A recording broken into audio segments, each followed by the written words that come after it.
Assalamualaikum warahmatullahi wabarakatuh teman-teman semua. Kemarin ada yang nanya, Bang, gimana caranya bikin green water kayak gini? Nah, saya akan jelasin ya teman-teman.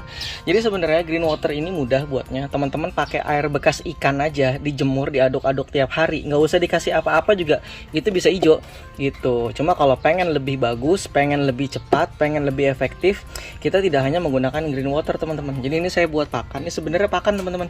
Ini pakan buat kultur kutu air kita. Jadi biar cepet ngebum ya kan, dan bisa cepet kita panen gitu. Jadi kalau kita udah menggunakan air yang sudah jadi kayak gini, udah ada isinya nih. Isinya bukan hanya green water teman-teman ya. Ini ada green waternya, ada fitoplankton ya. Jadi yang saya maksud green water itu kan isinya fitoplankton, mikroalga, dimana ini akan menjadi makanan buat si kutu air kita. Dan juga saya masukin bakteri juga, ada bakterinya nih. Ada alganya, mikroalganya, fitoplankton ya. Ada bakterinya, ada pakan-pakan yang sudah kita fermentasi seperti dedek, pur, pelet dan lain sebagainya, kita masukin sini semua. Jadi ini benar-benar memang sumber pakan. Nah, jadi kalau kita masukin kutu air itu kemungkinan 3, 4 atau 5 hari itu kita bisa mendapatkan jumlah kutu air dalam jumlah yang banyak gitu ya. Jadi sebenarnya ini bukan hanya alga isinya tapi macam-macam. Nah, gimana proses pembuatannya? Oke, kita akan bahas teman-teman. Jadi yang pertama teman-teman sediakan dulu air. Kalau saya biasanya pakai bak gede gini, semakin gede semakin bagus ya teman-teman ya. Tapi saya tidak sarankan ini menggunakan kolam yang ukurannya sangat besar. Kalau untuk ukuran yang sangat besar, mungkin alternatif lain teman-teman bisa menggunakan bisa menggunakan kotoran hewan. Nah, seperti kotoran puyuh, kotoran ayam ya kan. Kalau untuk ini kayaknya lebih skalanya, mungkin kalau kolam-kolam terpal kecil masih bisa. Tapi kalau untuk yang besar banget saya tidak rekomendasikan cara ini sih gitu ya. Oke, jadi ini teman-teman yang pertama kita sediakan air dulu. Ini airnya sudah saya olah ya. Air setelah kita sediakan ini saya menggunakan bak 20 liter. Setelah kita menggunakan bak 20 liter, nanti kita berikan macam-macam ya. Nah, ini dia racikannya. Ini udah saya pakai saringan teman-teman ya. Racikannya saya menggunakan saringan supaya ini nggak terlalu kotor gitu. Supaya ini nggak terlalu kotor. Jadi nanti kalau kotor banget kan nggak enak, banyak endapannya gitu. Ini aja udah saya saring aja. Ini endapannya masih banyak. Nah, kalau nggak percaya kita aduk nih. Jadi ini udah saya saring aja nih. Ini endapannya masih banyak. Padahal udah saya saring nih. Gitu ya. Jadi saran saya tetap teman-teman pakai saringan gitu, karena nanti terlalu banyak ininya ya, terlalu banyak belatungnya. Kalau seandainya kita nggak saring ya, kita saring aja belatungnya masih ada gitu. Oke teman-teman, lanjut. Sekarang kita lihat apa aja sih bahan-bahan yang kita butuhkan. Oke, bahan-bahan yang kita butuhkan adalah ya, kita lihat ya teman-teman ya. Nih, tadi bahan-bahannya saya masukin ke sini sebentar.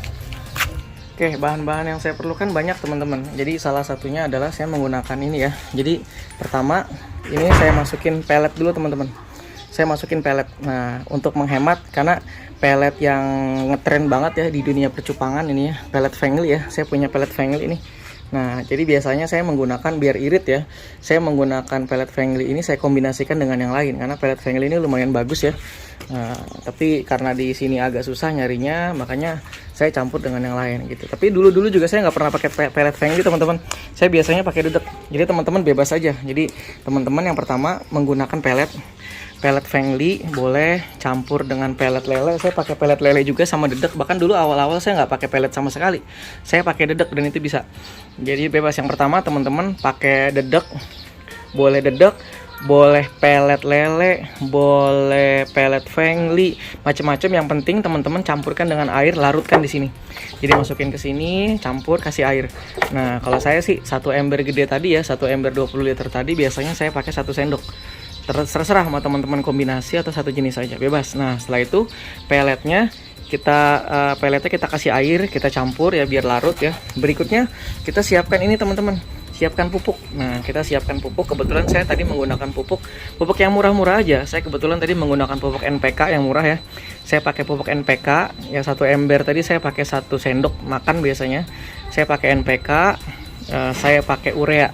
Nah, kalau teman-teman mau tambahin pupuk TSP lagi boleh, NPK, urea, TSP, atau kalau diantara ketiganya cuma ada satu nggak masalah. Yang penting yang kedua adalah selain tadi pelet, dedek ya, kita menggunakan yang kedua adalah kita pakai pupuk. Nah, pupuknya tinggal teman-teman kombinasi aja. Kalau saya tadi pakai urea, TSP, NPK. Nah, gitu kombinasiin aja teman-teman. Kalau mau pakai pokoknya intinya kalau bisa pupuknya satu bak itu 1 sendok aja. Gitu. Itu pupuk yang kedua ya. Setelah pakannya, pupuk yang berikutnya kita berikan dolomit teman-teman, jangan lupa dolomit. Jadi saya punya dolomit ya. Saya dari dulu saya mengkultur kutu air dulu di ukuran ukuran besar aja saya pakai dolomit teman-teman. Jadi dolomit itu semacam ini ya. Dia pH-nya agak basah ya, kayak kapur ya. Teman-teman bisa cari ke toko-toko pertanian, bilang aja dolomit gitu. Jadi itu untuk menstabilkan pH kolam kutu air kita gitu. Jadi ini dolomit. Penampakannya kayak gini. Jadi ada yang warnanya agak putih, ada yang warnanya agak-agak coklat ya. Nah ini dolomit. Ini bukan dedek ya. Ini dolomit. Nah teman-teman bisa pakai dolomit, tambahin dolomit tadi ya. Jadi setelah kita tambahin semua tadi dedek, pupuk, dolomit. Dolomit juga sebenarnya salah satu ada kandungan nutrisinya juga gitu. Ya salah satunya kalsium ya. Kalau nggak salah kalsium. Nah jadi tadi udah semua tuh. Nah berikutnya teman-teman siapkan lagi. Teman-teman siapkan wadah sendiri. Saya biasanya pisahin teman-teman. Siapkan wadah sendiri, nih satu wadah, jangan dicampur ke sini dulu ya. Saya biasanya taruh di ember di aqua gelas ini nih, ya di botol kecil ini.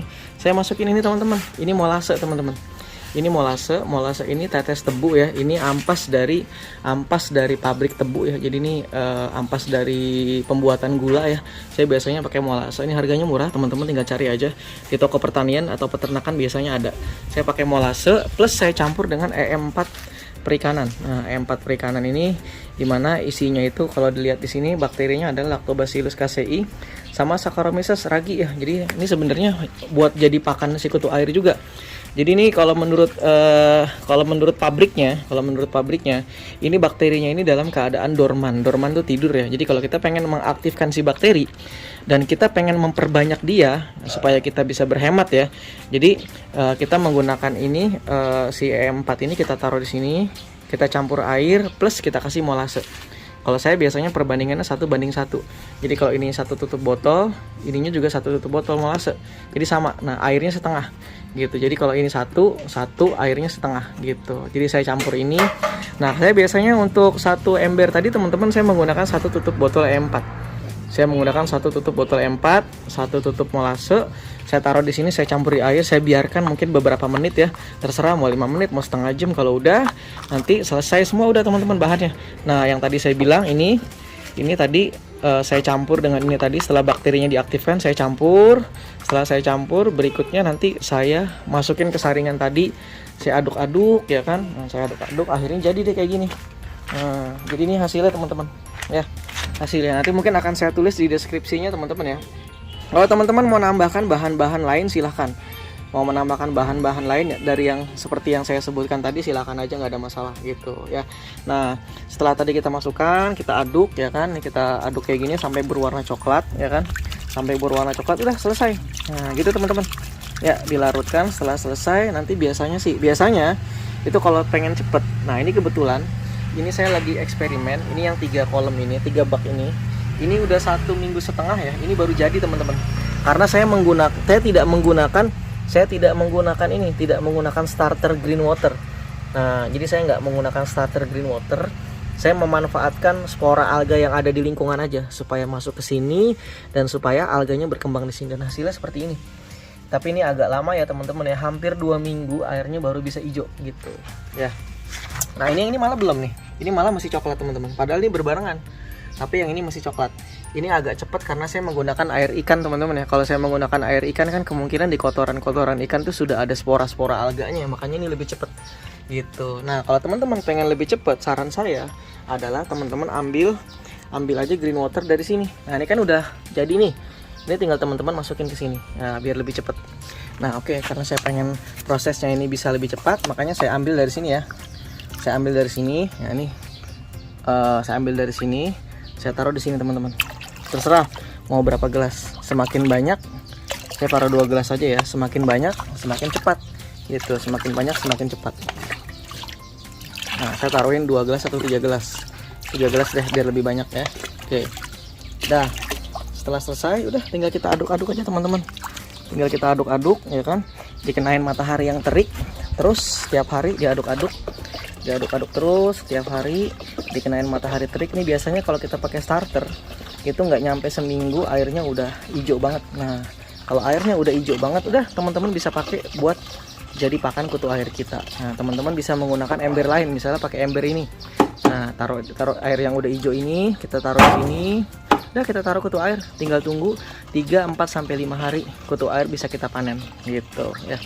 Oke gitu teman-teman. Kalau ada yang nanya kemarin tentang racikan saya kira-kira seperti ini. Itu gambarannya ya. Jadi dimana kita tahu sudah banyak penelitian membuktikan kalau pakan-pakan Moina dan Daphnia itu salah satunya yang paling bagus adalah menggunakan green water. Nah, green water itu kan isinya mikroalga ya. Nah, mikroalga yang kedua bisa juga menggunakan bakteri ya. Bakteri tadi kita menggunakan E4 ya kan. E4 fungsinya ganda tadi ya. E4 itu fungsinya buat menguraikan dedek dan pelet yang udah kita masukkan, dan juga E4 itu bakterinya pun bisa kita gunakan untuk makanan si kutu air gitu. Jadi isinya makanan semua nih. Ada bakterinya, ada raginya, ada Saccharomyces. Jadi E4 itu isinya ada dua teman-teman.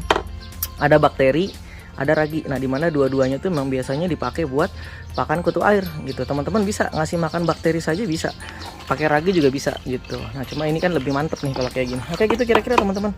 Ini kita tinggal aduk-aduk, tunggu seminggu. Kalau bisa pas malam teman-teman tutup aja pakai seng gitu ya. Kalau memang hujan, kalau bisa ditutup, karena kalau seandainya hujan, ya ini nutrisinya hilang semua. Akhirnya nggak jadi air hijau dong gitu. Nah, diaduk-aduk sesering mungkin, makin sering makin bagus. Kalau pengen lebih cepat teman-teman, pakainya aerator ya. Cuma kan aerator agak ribet ya. Kalau kita pakai aerator di luar ya agak ribet. Nah, makanya kalau nggak pengen pakai aerator, tinggal diaduk aja ya. Minimal banget kalau bisa sih sehari 3 kali gitu ya. Sehari 3 kali. Nah gitu teman-teman, semoga bermanfaat ya. Terima kasih. Assalamualaikum warahmatullahi wabarakatuh.